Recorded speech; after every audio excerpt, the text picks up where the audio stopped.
What's going on, guys? G2 here with 3-putt bogey. If you are new to the channel, welcome. If you are one of our subscribers, welcome back. You new guys, if you haven't joined us, take a look around. We do builds, customization, all this kind of stuff all the time. If you like what you see, join our community. We'd love to have you.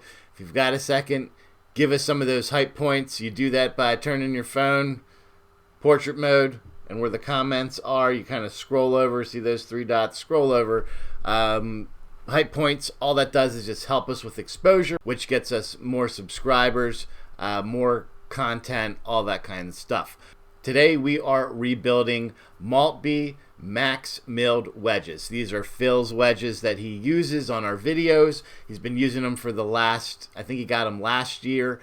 He wants to redo the heads. He got the heads from Golfworks, sent them to me. So we're gonna re-shaft his golf heads. It's so easy. The heads cost about $50 all in. So for 50 bucks, he's getting brand new wedges for 2026 season. So let's go to the bench. Be the right club today. Yes!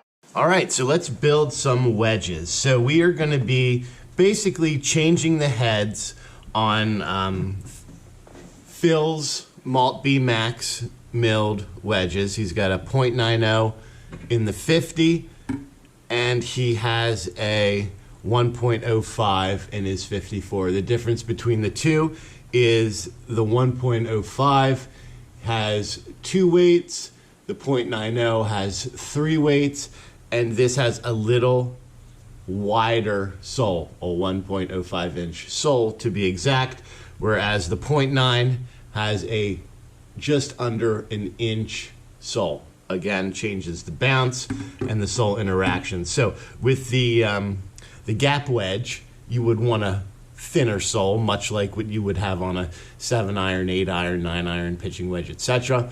And then on your wedge, you want a little bigger sole. Helps you glide through that turf, a little bit more bounce interaction. So that is what he has, and he has his replacements here. He bought them off Golfworks, had them in a couple days. I'm gonna be generous here with shipping and say they were about $50 a club. So for the 2026 season, Phil has and will have brand new faces and wedges for his shafts, which I think is a phenomenal deal. Nowhere else can you get brand new wedges for $50. So the first thing that you need to do before you do any work on your clubs or someone else's clubs is you need to know what the specs are for the clubs that you are ready to work on before you do anything. Now, the good thing about this is we already have the shaft and grip installed, so we don't need to worry about length. We don't need to worry about grip weight or grip tape or anything like that. We just need to know what's the weight, first off, swing weight of the clubs. Now, both of them are at a D5. We measured them before. They're all at a D5. For all intents and purposes, that's all we need to worry about for this build, because the length doesn't matter because we're not changing anything in the shaft. And for the grips, we don't need to do anything because we're not changing anything on the grips. They're already there. So first things first, let's take the old heads off. Now we don't need to save the ferrules. We could if we wanted to, but we've got new ferrules and we're gonna change them out too. Torch here, and we're just gonna heat this up. We don't need to worry about saving the ferrule or any of that stuff because we're not saving it.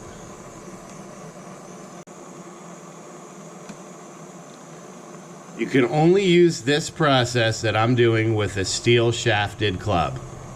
If you have graphite, you have to go over to the old puller there and pull it that way, because if you twist a hot graphite tip, you are going to damage it and compromise the integrity of that, and you most likely will have it breaking. It's gonna look okay when you take it off, but a little bit more heat. You're probably gonna break it at some point because you've heated those fibers, twisted those fibers, and compromised the tip of the shaft. So for graphite, you always use a puller. For steel, go ahead, grab your torch, heat it up, and twist it off. Pretty good. There we go. Yes, I could be using gloves here, but if you've burnt yourself one time, you've burnt yourself 1,000 times. So just be careful. We're not touching that because we know that's hot. So we're just staying down here and twisting. All the epoxy is going to come off. There's some in there. What we'll do is we will grab our vise, and we'll just stick this on there, kind of use it as a heat sink. Okay, now this one we already did. If you didn't see that video where I showed you how to do and change out the Maltby logo to a paint scheme, I'll throw that video right up here. You can go check that out, but bink, that's all done. Now we've got our shaft. So while this is cooling down, we're going to clean up the rest of the shaft here. Take the old ferrule off. Usually when this is hot, it's not a problem. And we're looking at the ferrule. I don't see any collars. I don't see anything fancy. This is just a normal little 1/2-inch ferrule. Yeah, so we're gonna use a little bit. This might be still warm. I can do it without heating up. There we go. A little longer ferrule. I like longer ferrules on wedges. Just gives an overall better look. Next thing up, let's take a look and see if we have any swing weighting here in the tip. We don't. This is just black epoxy. In here, same thing, just black epoxy. And let's take a look inside here, and we do have a little friend in there. So we will get this guy, pull him out. That is a shim. Now these, you know what, you can, if you want to reuse these, you can, as long as they come out in a good piece, and these did. So all we have to do really, just to make sure we can properly vent the epoxy, the reason these have a hole in the bottom is the same reason why if we went just like this, where the way the shaft is with this epoxy plug, we would not be able to put the head in. When you epoxied everything else in and you put the head in, that head would want to push back out. And it's because epoxy in here, you're creating a pressurized kind of environment inside the hosel. So when you push this onto the shaft, that air in there has nowhere to go. Yes, you can turn it and try to get it to leak up through the sides, but if you have a very tight fit, this thing is going to constantly be pushing back out at you. So you need to create a vent hole to equalize the pressure that's happening inside of here. And you do that by drilling out all of this stuff, and that pressure then will go up the shaft and out of the top of the grip, which is also why those grips have a vent hole in them as well. So next step is, let's clean out the shafts. I'll get my little thing here with all my Hosel prep tools. We got our drill bits and all that other fun stuff that we use to clean our Hosels out and our shafts. So we're gonna get a small drill bit to start. I like to do this in a step.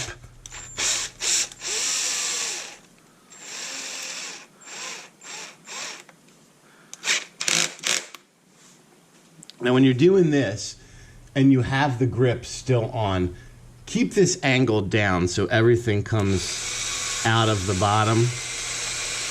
You don't want it to work its way back down the shaft, because even though you'll be able to kind of punch it out or whatnot, remember when you install grips and you use double-sided tape, that double-sided tape wraps over the butt end of the club. So as this, whatever's in here, falls down, it could stick to that double-sided tape. And it won't be a problem now, but if it ever breaks loose, you'll get a rattle inside the shaft, which is just, it's annoying.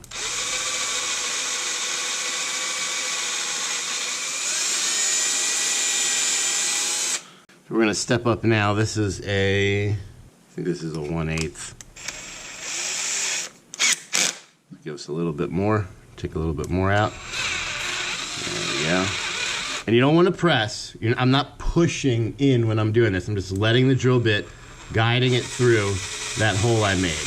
And then once we get all the way through, We're just gonna wiggle it around. We'll work that epoxy out. So now we're gonna fine tune and finish up the inside of these hosels or shafts. We're gonna get our brush, wire brush. I'm just gonna go inside.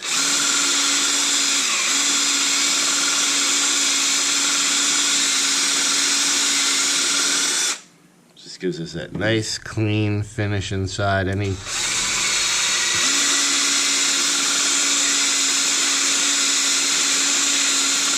residual epoxy that may be in there should be out. Now we're going to go to the hosel. Well, we are using new clubs, so these hosels should be pretty clean. But the one thing I do like to do is get my little sandpaper mandrel here, and we'll run it inside just to scuff it up.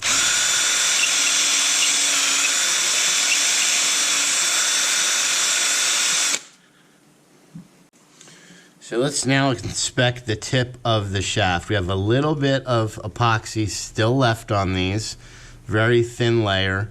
We can see where our ferrule was. It was hanging about right there. So let's take a look at this one. Looks pretty good. All we have to do here is just clean those tips off. Now, you can use a belt sander, which is what we're gonna do, but if you don't have a belt sander, totally okay. Just grab yourself some 150 grit and do a test fit first, right? We wanna see where does our hosel go to, right? We don't wanna go too much over that because we will have a ferrule, so we can kind of see our line that was done before. That's a safe place to be on that one and on that one. So you'll get your sandpaper, wrap it around,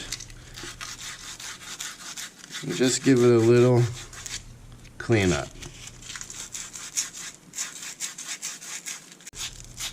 Belt sander, way easier. Just be careful you don't take too much off. Okay, so now before we go and find the ferrule that we're going to use, we're going to clean off these tips with some acetone. Come on, there we go. And that's just part of this process. You want to make sure whatever you're going to epoxy is nice and clean. We don't want any residual dust, dirt, debris, etc. on this. That looks good. You can see they weren't bad, but this is all part of just the in case process, just to be safe. It'll also help to take any residual epoxy that may be up in that ferrule area too. You can see we got that off with ease with this epoxy.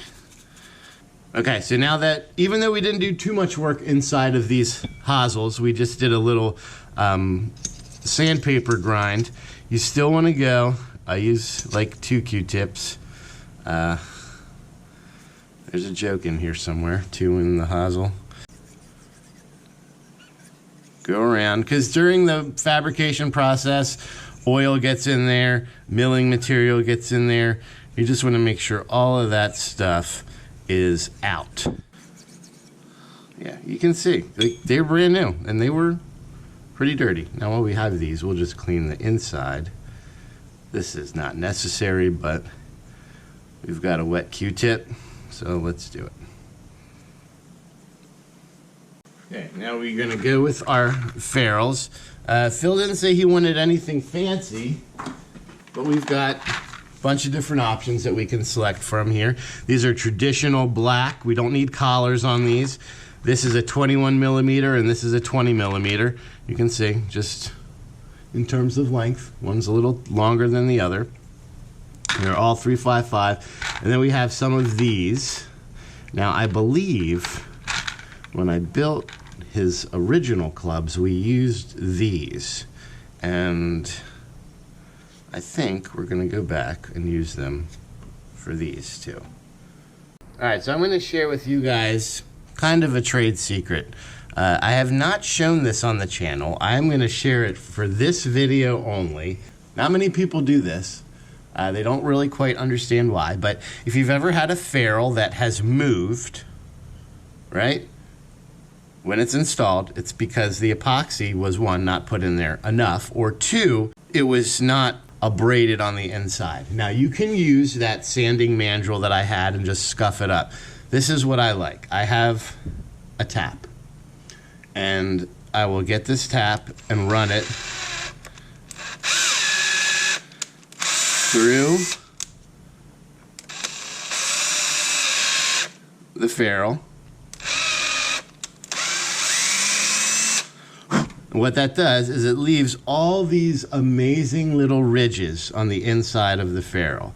And what that does is give place for that epoxy to kind of hang on to.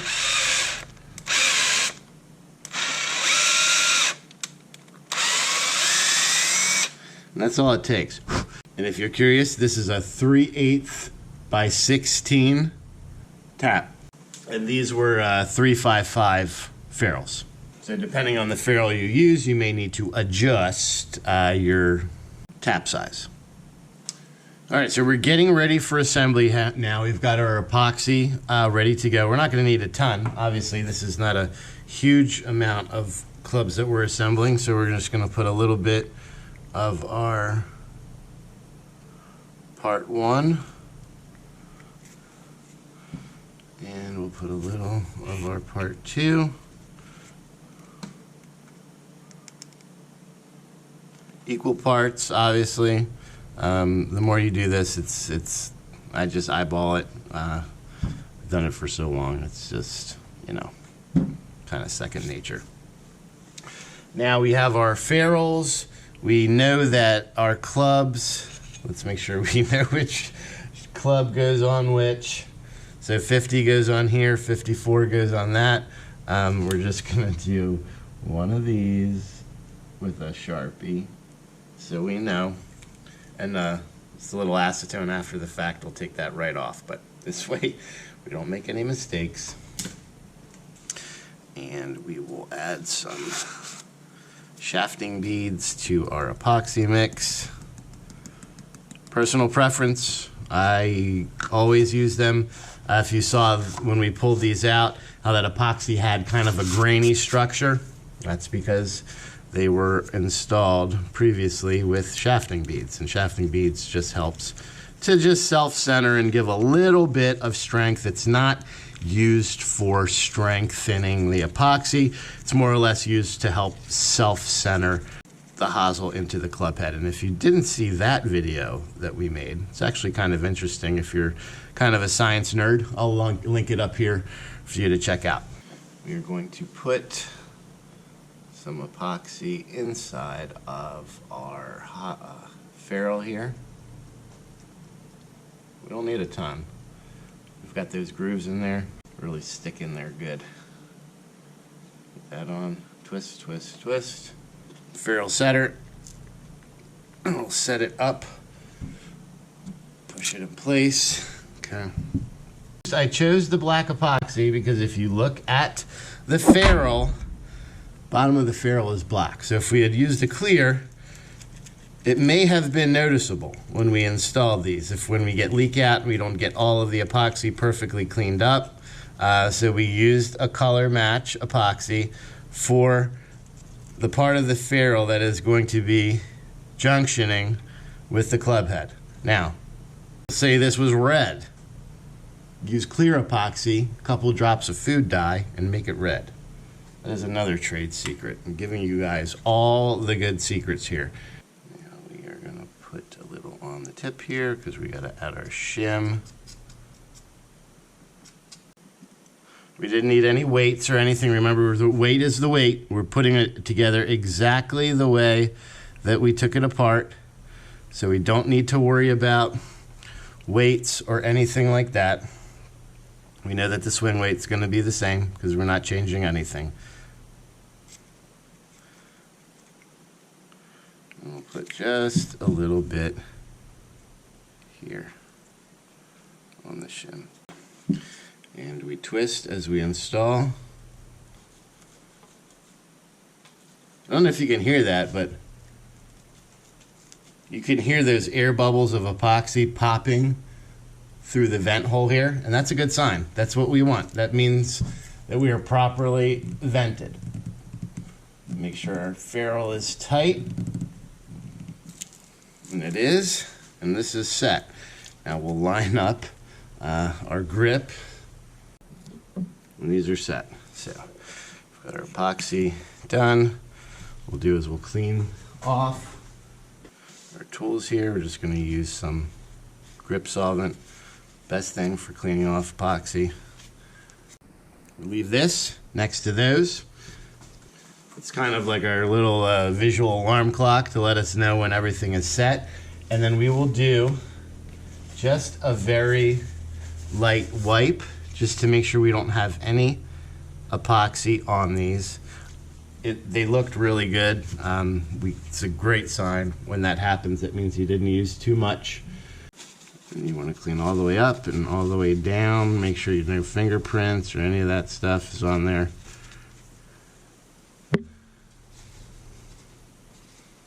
Yeah, you can see we had some, but that's the beauty of that black epoxy is you couldn't tell because it matched the ferrule.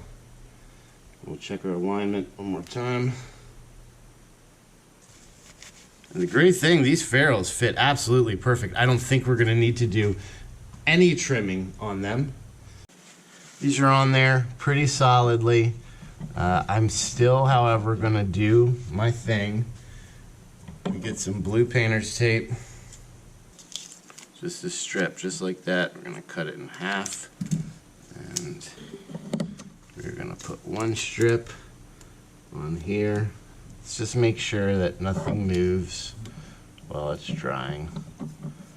Doesn't have to be on there tight. Just make sure that we're getting good contact from the ferrule to the hosel to the shaft. This is my little just safety net. Make sure nothing twists. Everything looks good. So that's it. We're going to let them sit until this says that they're done. Anywhere between 12 to 16 hours. So most likely we're going to come back tomorrow morning, take a peek, make sure everything's good, give them one last clean off, and then we're going to check the ferrule fitting to make sure we don't need to shim or trim any of that off, and we should be good.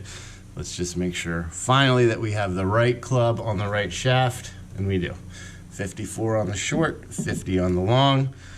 Time for these guys to go and take a little nap.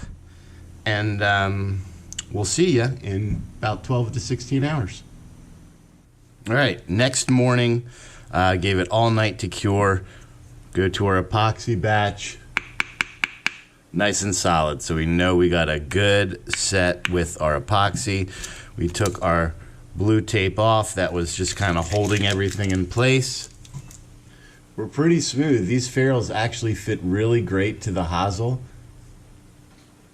So we don't need to do any turning on the belt.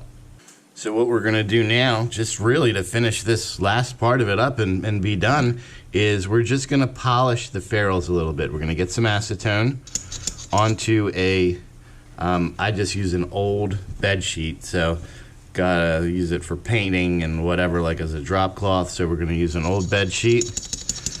I like bed sheets over towel or anything like that because they're very low lint. You're not going to get any lint on this, and we're just going to just do a wipe. In this process, feel free to go excessive with the acetone. You don't want to not have enough. So we're just going to do that.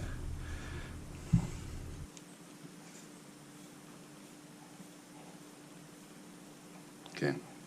I'll let that acetone flash off for a second. We're going to go to my old t-shirt that I've got here. We're simply going to polish them. Now, polishing is just going to wrap the ferrule around it. We're going to give it a nice tight hold. Like that. And then we're just going to spin. what we're doing is we're just giving that ferrule a little bit of pressure with the t-shirt, which will give it a nice, that looks absolutely great. Still have the plastic on there. And that's it. They're done. So again, you know, super easy, $100. We didn't have to get a new shaft. We didn't have to get new grips. Everything is just the way that it was. The swing weight is exactly the same at a D5 because we didn't change anything. Everything is the exact same as it was before. So if you're a Maltby guy and you like doing this kind of stuff, super easy, very inexpensive to get yourself a brand new set of wedges for the season for under $100. You can't beat it. And if you didn't see our video, again, on how to customize this logo on the Maltbys and do a paint fill, it's probably going to be shown at the end of this video, so check it out. And until next time, guys, make sure that you swing as hard as you can, just in case you hit the ball. G2 out.